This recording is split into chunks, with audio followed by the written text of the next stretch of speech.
All right, and welcome back to the Slice and welcome to the Australian Open 2023. We've got the draw that has just come out. It's fresh off the presses.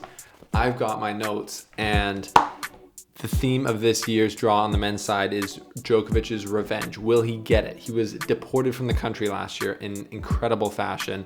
He looks like he's on pretty dominant form right now, trying to get that title back in his name, the Australian Open. And there's a race for number one. We have three players, Djokovic, Tsitsipas, and Casper Ruud, who can take the number one ranking from Carlos Alcaraz if they do certain things. So we'll break that down. And we'll break up the matchups, the first round fire that we've seen, and the different quarters and where the seeds are in the draw. So we're going to get into it right here on The Slice. Thanks for being here.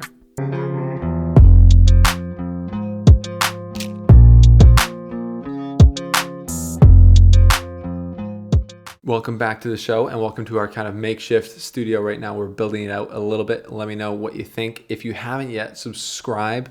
Thanks for that. And The Slice is presented by the Monday Bagel newsletter. So this is a weekly newsletter we send out that just kind of rounds up the tennis news. We got updated top 10s, big movers, cool swag that's been released that week, rankings, Canadian players, etc. So the link is below for that. It's free and it helps out the show. So Australian Open 2023. What are the themes? Like I said in the intro bit, Novak Djokovic, I think, is a man on a mission to avenge his wrongdoings from last year, that he feels he was wronged by. Other people feel he got what was coming at him. But regardless, he's back, and it looks like from all, you know, after last year, I can't really say anything for sure, but it looks like he's going to be playing. Of course, there's been really no drama this year leading up to the Australian Open in that way. So Djokovic is here. As I said in a previous video, he looks to me like the dominant favorite, but we're going to talk about, based on this draw, who are going to be his main challenges. And spoiler alert, it's looking pretty good for Djokovic because he's got a great draw.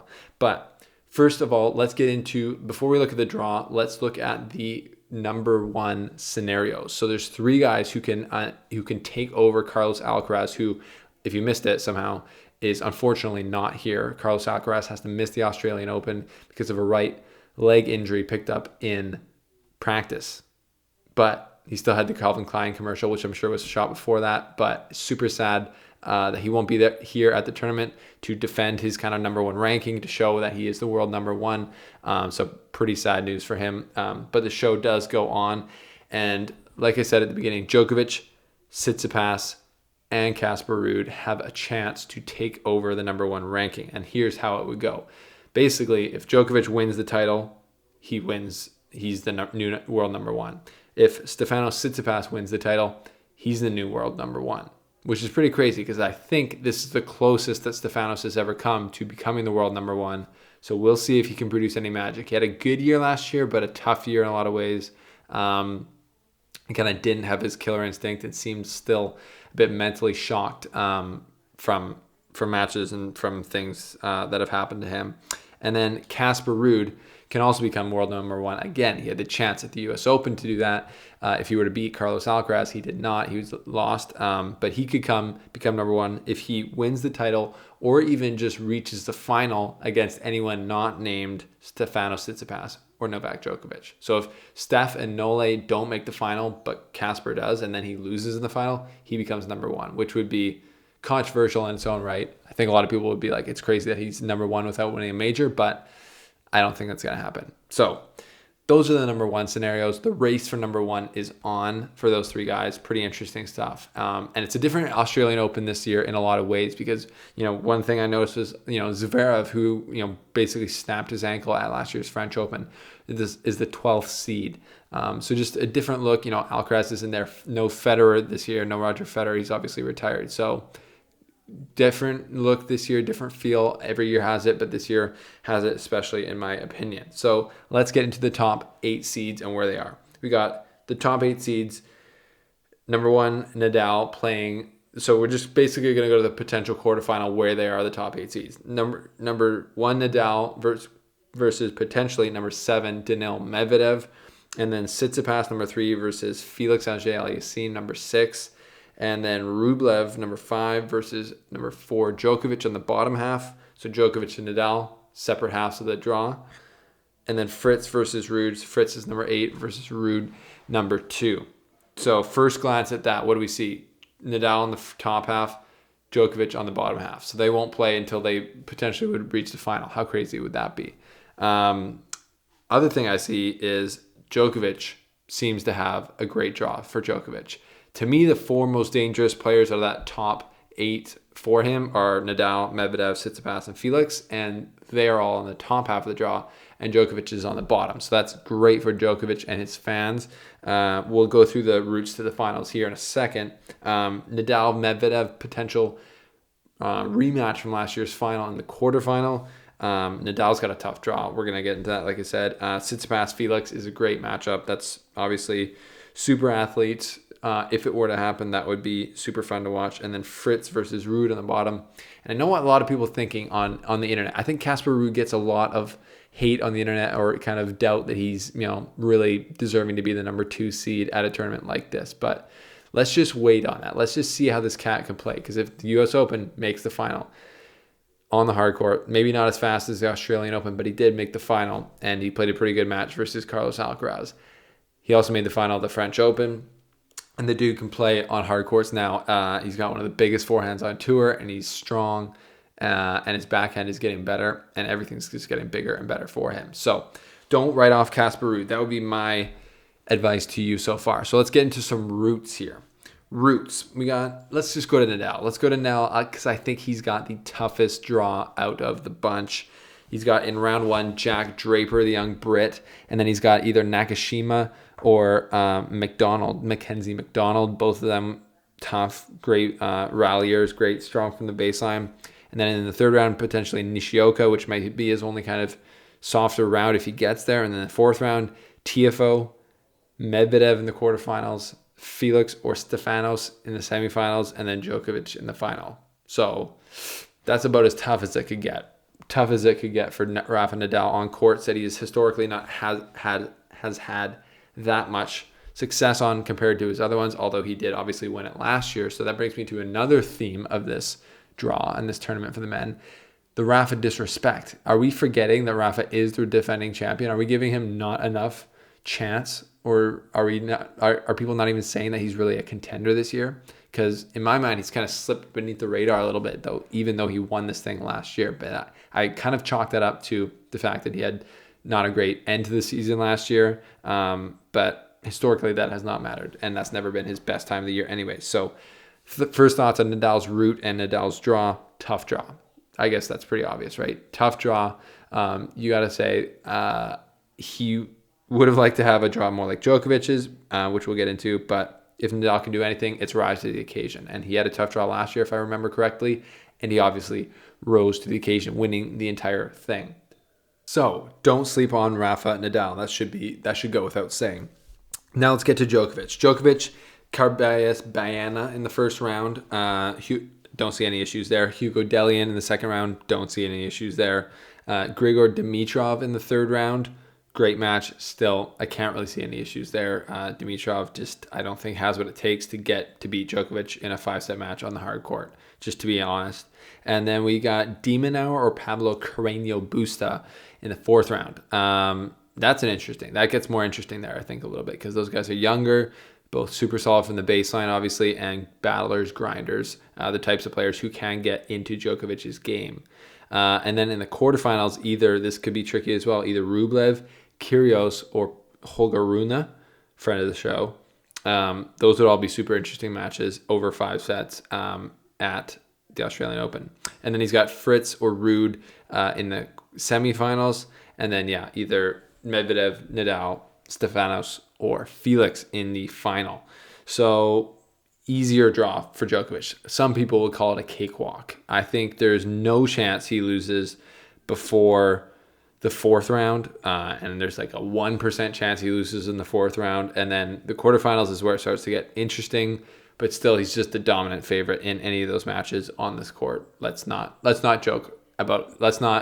get it twisted. Djokovic is the huge favorite here on these courts, especially after the level that we've seen in the fall. And him missing last year in Australia isn't going to affect him at all this year. I heard that even if the crowds are booing him it got, Craig Tiley, the Australian Open tournament director, said, if they go over the line, they're going to get booted out. So it looks like the Australian Open's even going to be helping him not get heckled too much from the crowd, which I don't know about that.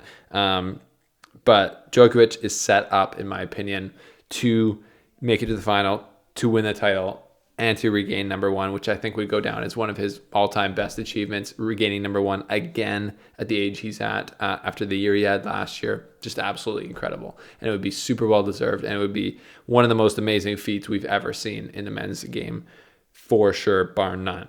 Am I wrong? I'm not.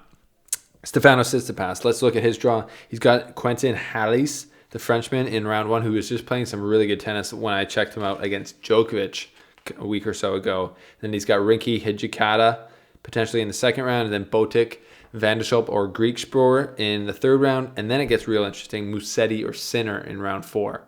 So if Tsitsipas can get on a roll, he should be able to take both these players. But both those guys have played great tennis at the end of last year, and that's going to be super dangerous for Tsitsipas on his quest to become world number one and a Grand Slam champion. What a concept that would be.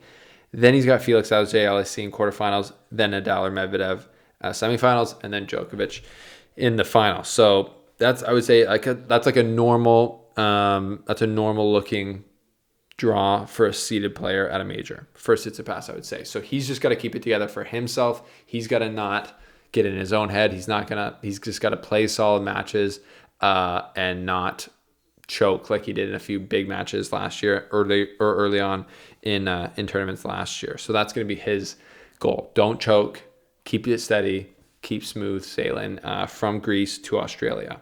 Casper Ruud, what's his route to world number one and the title in Australia look like? Mahacek, first round. Brooksby, second round. Paul Bublik or ADF, third round. And then it gets Tommy Paul. That would be a super actually tough match if they were to play in the third round.